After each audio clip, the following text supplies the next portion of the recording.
This morning, we explore more of Paul's letter to the Philippians, where he is guiding them on how to live a life worthy of Christ. Listen then for how Paul connects their relationship with Christ to their relationship with one another. From Philippians chapter 1, beginning at verse 17. Only live your life in a manner worthy of the gospel of Christ, so that whether I come and see you or am absent and hear about you, I will know that you are standing firm in one spirit, striving side by side with one mind for the faith of the gospel, and in no way frightened by those opposing you.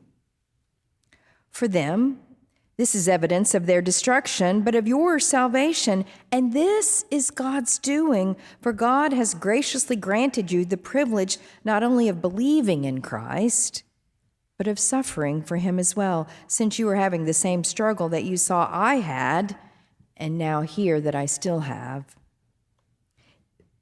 If then there is any comfort in Christ, any consolation from love, any partnership in the Spirit, any tender affection and sympathy, make my joy complete. Be of the same mind, having the same love, being in full accord and of one mind. Do nothing from selfish ambition or empty conceit, but in humility regard others as better than yourselves. Let each of you look not to your own interests, but to the interest of others. Let the same mind be in you that was in Christ Jesus. May God bless this reading to our understanding. I'm grateful to Reverend Tyler Heston, who filled in the pulpit last Sunday on short notice while I was out sick. Reverend Heston did a great job, and I appreciate your affirmation of his sermon. Many of you sent me that. I had the joy of worshiping with you online, and I appreciate your well wishes for my good health. I'm feeling great. I'm thinking this morning about an old film, Castaway, where Tom Hanks won the Best Actor for his leading role. Tom, you may remember, plays a FedEx employee who is the only survivor of a plane crash in the South Pacific. Tom then is trying desperately to survive, living on this deserted island, taking refuge in a cave, scavenging the island to see what might be edible, and he finds some useful items for survival that float up on shore, packages that fell when the FedEx plane crashed. And he goes through the packages, and one of the things he finds from the downed airplane is something that becomes essential for his survival. It's a volleyball. It's a volleyball, and he makes a face on the volleyball, and do you remember what he names it? Wilson, yes. And Wilson becomes his constant companion, and finally he figures no one's coming, I'm going to have to get off of this island, so he builds a raft. And he gets on the raft, and Wilson gets on the raft with him, but the water gets a little rocky, and Wilson slips off, and looks like Wilson's going to be lost. And he reaches out for Wilson, and he says, "Wilson, I'm so sorry. I'm sorry, Wilson." You see, that movie captured our human longing to live in community. We are not made to live on deserted islands. We need a human face to companion us. We need community. And yet, community can push us and challenge us and make us terribly uncomfortable. Anyone who has ever attended school can recall being assigned a group project. Oh my goodness, my grade rides upon whether or not my group does a good job. I mean, what about the student who doesn't show up to the group meeting or shows up but hasn't read any of the book? I mean, it can be stressful. I remember when I was a junior in high school, I was in a class. The class was actually 2 classes, so worth 2 credits, and a huge part of our grade was resting on how well we did on the group project. There were 5 girls assigned to my team, and we spent months preparing. Our project was to make a presentation to the rest of the class, some 50 or 70 other students, on the topic of Japanese culture. We worked for months, and then we decided that we would host a Japanese dinner for our class. The entire class, we met out in what we called the shacks along the side of the school, because our school was so big we didn't have enough classroom space for everybody. And the night before the presentation, the 5 girls and I, we gathered at my home and we made Japanese meatballs to feed the entire class. And then on the day of the project, we all put on real silk Japanese kimonos that one of the other students' fathers had gotten on his travels. And we went into the classroom, and each of us plugged in our electric wok, and we started stir-frying those meatballs until, just like that, the fuse blew.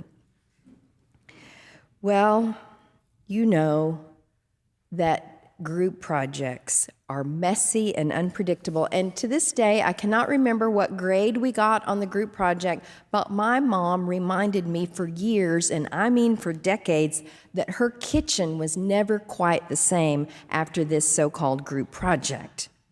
Now, perhaps you can recall a time when you were involved in teamwork that was exhilarating and created great joy and synergy. Maybe you went on one of those church mission trips and you built a cinder block wall, twisting the rebar by hand, and at the end of the week you could look back and go, wow, look what we did together across cultural and language barriers. Or maybe you were on a sports team that no one thought would even make it through the season, but you ended up in the semifinals. But sometimes teamwork is aggravating, even maddening. Can you remember a time when you joined your efforts with the efforts of a larger community and you just became completely frustrated and disillusioned? Maybe you were a part of a family business and the business turned sour and left bruised feelings and empty bank accounts. Or maybe you were part of a homes association. You wanted to help your neighborhood, and then you found out that everybody was bickering and stomping off because the homeowners in your neighborhood disagreed on the next steps for community advancement. Paul writes to those of us who are Christian, and he offers a piece of guidance: strive side by side. Now, Paul's larger topic in this letter to the Philippian people is how they should live their lives, how they might conduct themselves as Christians in a world that is not always completely hospitable to the Christian way of life. Paul's image that he shares with them is an athletic one, about a race. Strive side by side, or some translators put it, stand on duty together. He warns them, don't be intimidated by the surrounding culture. Literally, he says to them, don't be frightened. Don't let them stampede you. How can we then function so completely side by side with one spirit and one soul that we are able to unite and represent the one Spirit of the living Christ? Sometimes it seems easier just to do it ourselves, go it alone, walk away, rather than to walk shoulder to shoulder with other people. The author, James K.A. Smith, is one of my favorites, and in one of his books, he writes about how friendship is not just important because we want friends, but friendship, he says, is an essential part of the Christian faith. He says that we all have various kinds of friends, and there's this one friend who can tell you what to do, give you solid advice. But there's this other kind of friend. This friend knows what you need, but loves you enough to let you struggle for your soul, but stands by with a bandage and a map. What an amazing friend that would be for each of us to have, one who will let us struggle from the depths of our own soul, but stands by us with a bandage and a map. What relationships might be calling for your attention as you begin this new year? Is it a relationship with a friend or a family member or a colleague or a neighbor, someone that might benefit from you walking side by side them? Or maybe there's a community, a group, a church, a club, a small group, an organization that you believe in that you could intentionally walk alongside of. And if you were able to choose that path, what of Christ might be revealed? What joy and synergy might come about in your own experience with that group? Paul asks us not to walk ahead of each other, but shoulder to shoulder, striving for that which seems like it's beyond us, but is also deeply within us, the goodness, the grace, and the love of Christ. Live your life in a manner worthy of Christ, Paul writes. Live your life in a manner worthy of Christ. And he insists that this happens only side by side. Yet, this partnership idea is not just a good idea for Paul. It is essential if we will reveal God among us. Paul must have known that we might think, I don't know. I don't know if I want to be a part of a group project. Because Paul writes to the people in Philippi, knowing that they are tempted to give up, to withdraw into a private faith, to occupy themselves with individualistic goals, with selfish concerns, he says, what gets in the way of us striving side by side?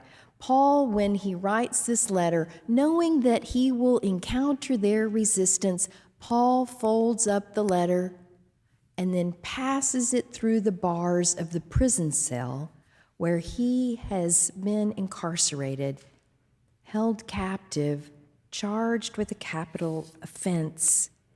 He says to them from behind bars, I am with you. I am empowering you. I am in relationship with you, and I am sensing your courage and your presence in my life as I sit here behind bars. He knows that it is risky for them to follow Christ. It is risky for him to follow Christ, but they may do it if they strive in a deep-spirited friendship or partnership.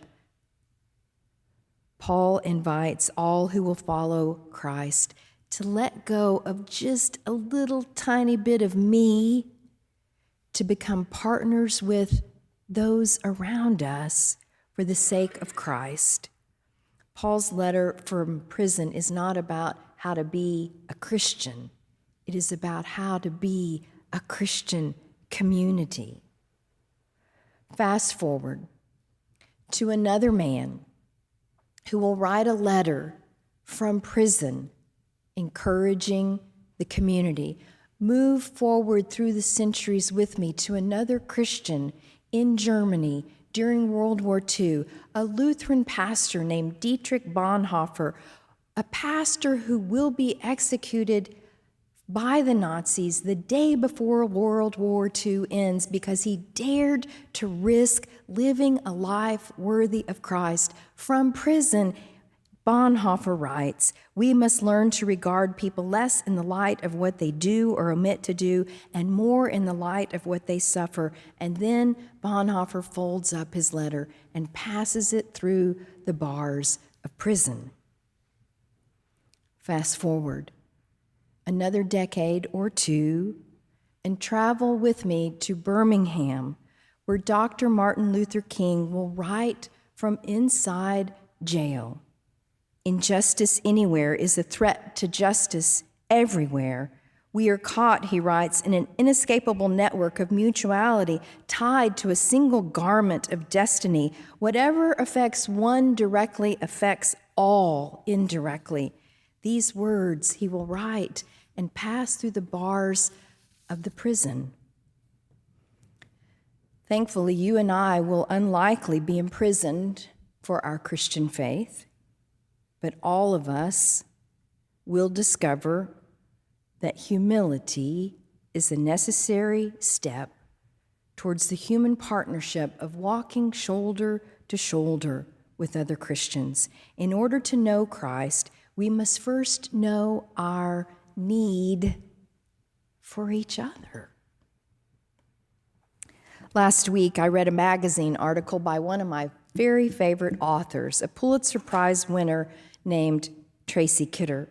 He writes a lot about science and the medical world, and this was a true story about a physician in Boston named Dr. O'Connell. Dr. O'Connell was an incredibly gifted student graduating from Notre Dame as the salutatorian, and then he went to Cambridge where he studied philosophy, and then at age 30 he came back and became a student at Harvard Medical School. And when he finished, he did a residency at Mass General in Boston and won a prestigious fellowship to pursue his study of oncology at Sloan Kettering in New York.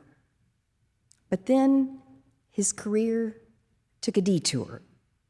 He was asked by the head of Mass General in Boston to take 1 year before he started that prestigious fellowship in New York.